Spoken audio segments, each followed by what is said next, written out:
Okay, so but since umesema uko interested in the presidency, wacha nikuulize basi juu ya like a trending story. Kulikuwa na hii trending story ilikuwa ni tax row exposes Kenyatta family expressway deal, sindio? Right. Then ikakuwa a contract between Edgeworth Properties and Kale Infrastructure Construction Company, the Nairobi Expressway contractor, would not have raised any airbrows were it not for a tax feud over millions of shillings. Now the dispute has exposed another well-kept secret, the Kenyatta family link to the mega road project. So inasemekana kuna like hizi kampuni ile zilijenga the expressways, or basically a Kenyatta company. Right. Jua Kenyatta was the president, so this is a conflict of interest. Okay, wacha tusikize hii nini, because I think Fixing the Nation covered this story better. So wacha tusikize small parts then, and I want your 2 cents on them. Yes. Yes. Let's just go quickly look at this page 4 and 5 story on the expressway. It's a long one, but it goes to March 26, 2021, when construction of the Nairobi Expressway, a project whose importance President Uhuru Kenyatta had on several occasions stressed to the public, was in high gear. On this day, March 26, 2021, Rose Wamaitha Ngote was registered as the sole owner of a company called Edgeworth Properties Limited, inheriting all shares from another company called Rupert Trust Company Limited. Not long after, Edge surrendered the land to Kale Infrastructure Construction Company. This is a company that constructed the Nairobi Expressway. So the Edge gave the land to Kale for extraction of sand to be used in the project. Kale Infrastructure was also to use the land as a dumping ground for construction materials. Kale was hired under a PPP model, which would see the private firm invest 88 billion shillings and recoup its investment by collecting tolls from the road that is 27.1 kilometers. A tax dispute has now revealed that Ms. Ngote and Rupert Trust were all along proxies for Mr. Kenyatta's family. So yeah, ume understand so far. Yeah. So a sitting president decides to do a mega project. Right. The mega project is 27.1 kilometers of expressway. Right. He decides to use companies, najua cause ni PPP.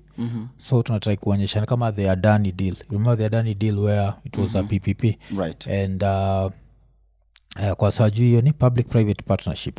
Yes. But in this instance, the private partnership, the private company, is actually a company owned by the president himself.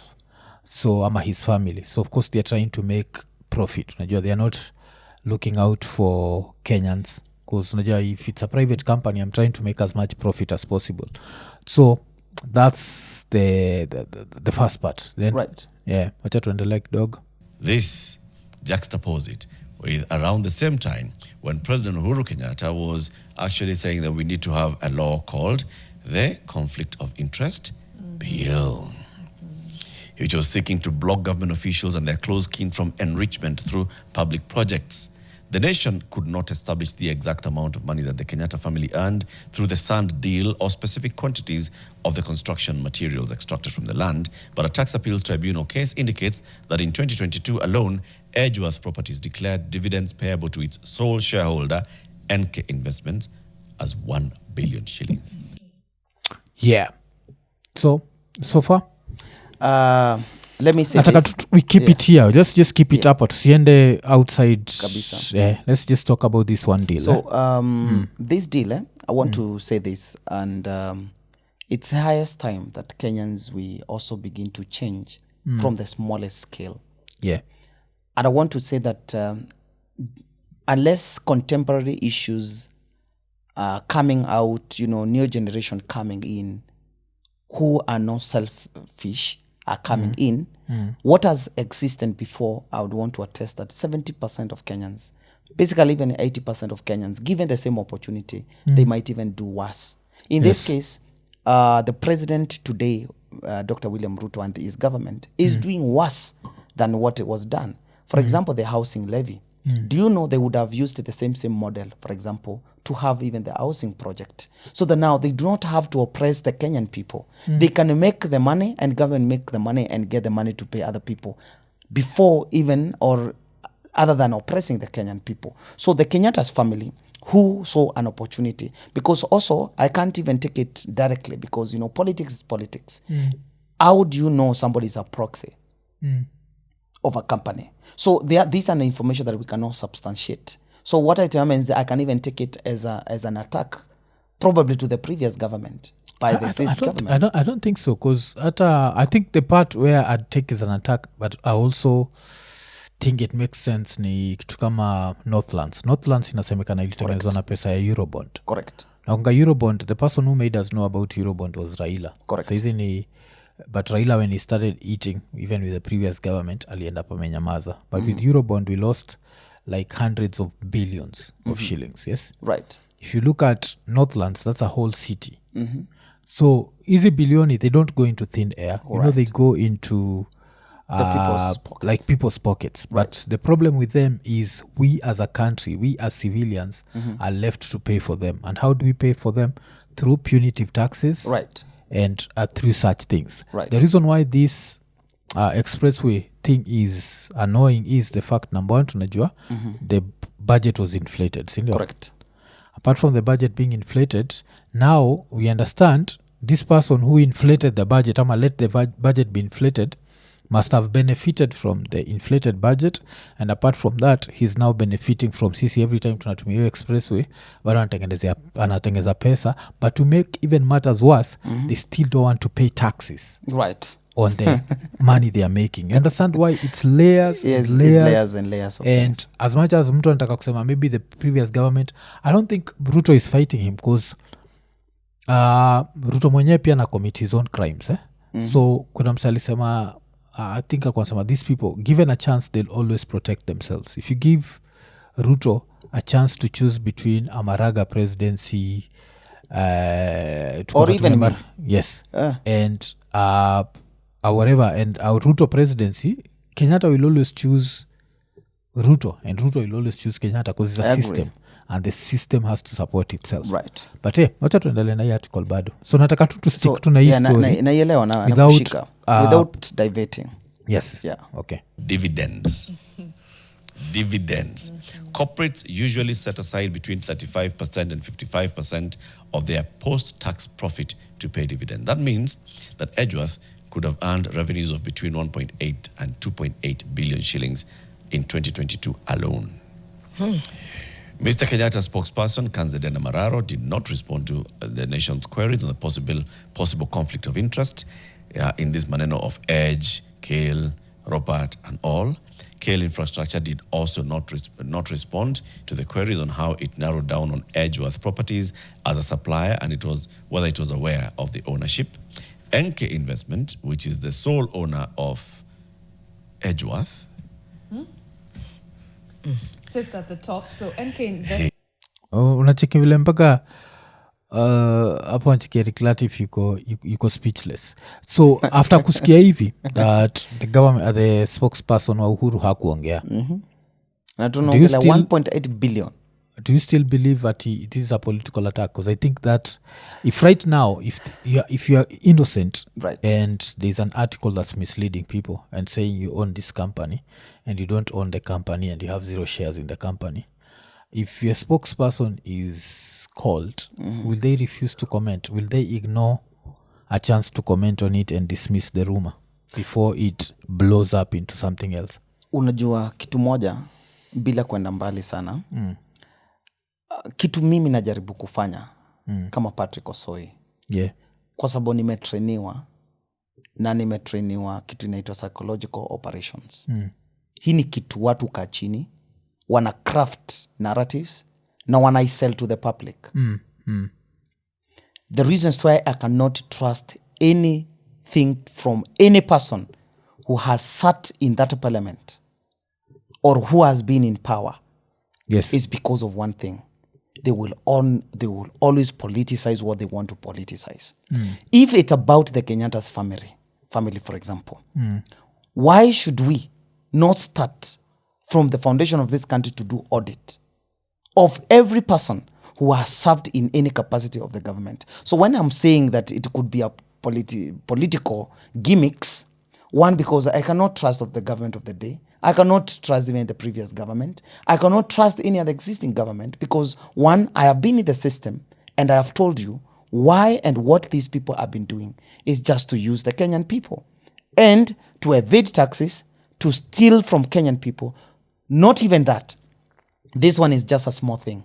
1.8 billion is a small thing because it's in Kenya shillings. Yes. I want nikiguza tu You 1.8 kidogo. billion, we are talking about dividends. Dividends. So Hiyo sasa si pro. Kenya Uh-huh. atuangalie the dividends. We are looking at the deal. The deal.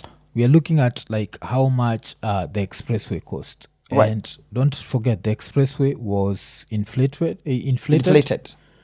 And ilikuwa inflated, but apart from it being inflated, saizi tunacheki, so ilikuwa ni the Nairobi Expressway in Kenya, a PPP was built at a cost of approximately 88 billion. Nacheki, Right. with the total cost of taxpayers estimated at 24.8 Billion Kenya shillings. Yes. So you see, this 88 billion, it's a PPP.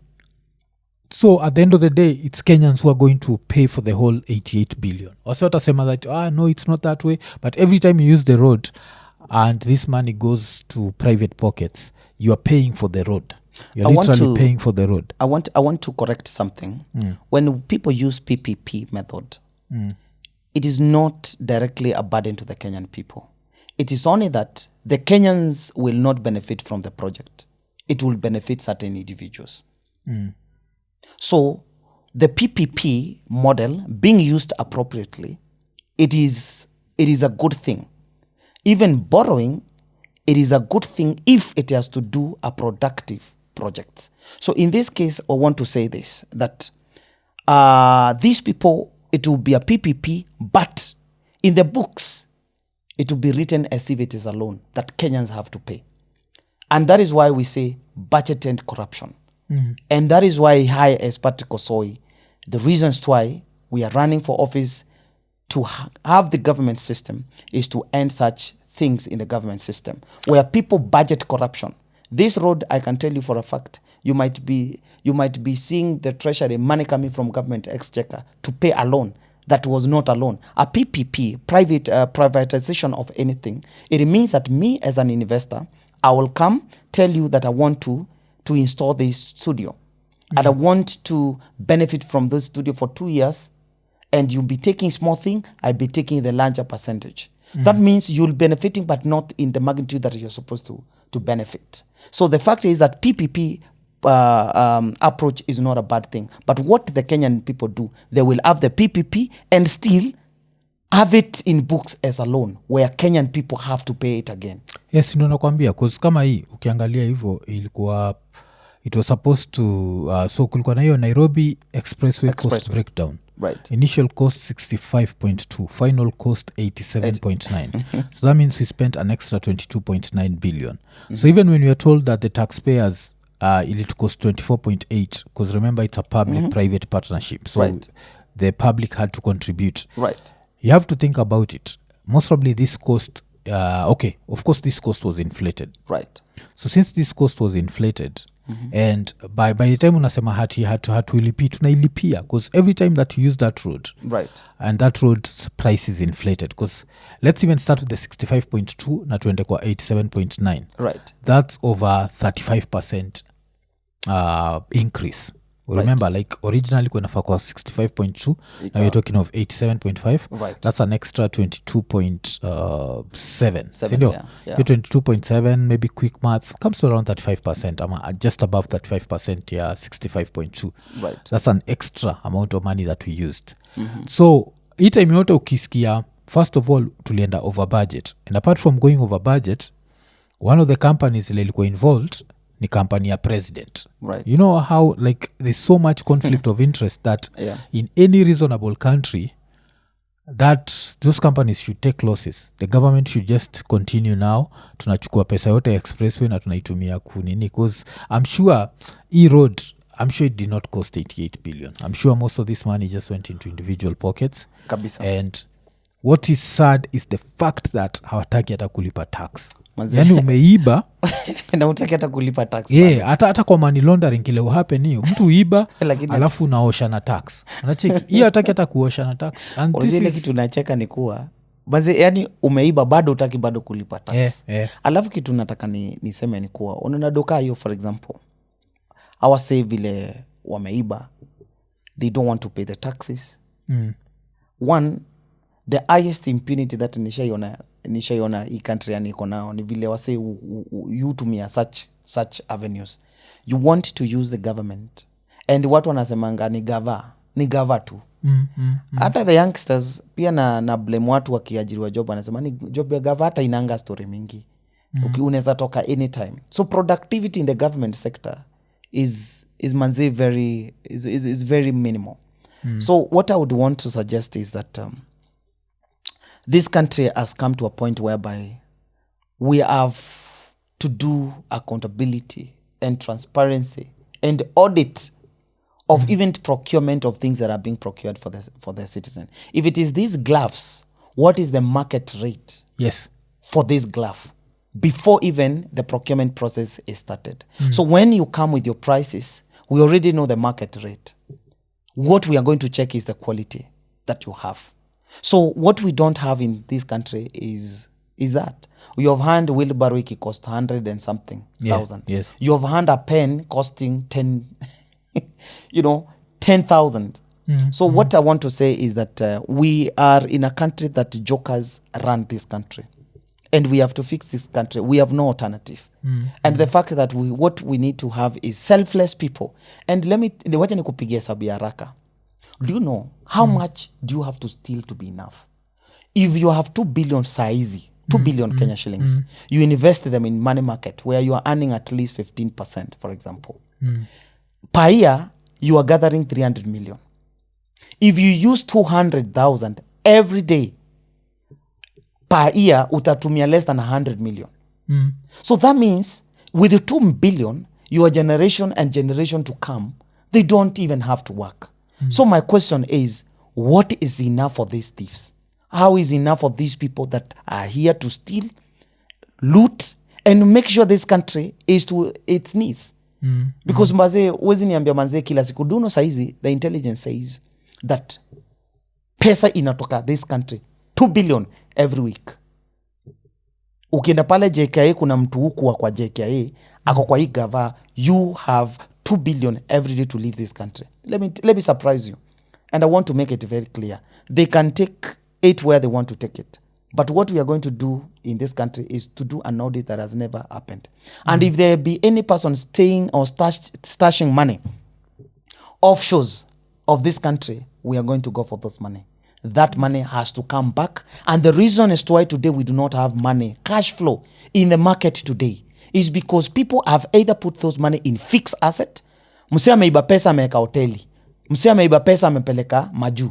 So hakuna pesa, hakuna circulation ya do. So man, we have to be serious. And the fact is that being serious means that Kenyans have to open eyes. And wewe Mkenya mwenye unangoja ulipwe ndio upige mtu kura, pia wewe fikiria sana. Do you know why?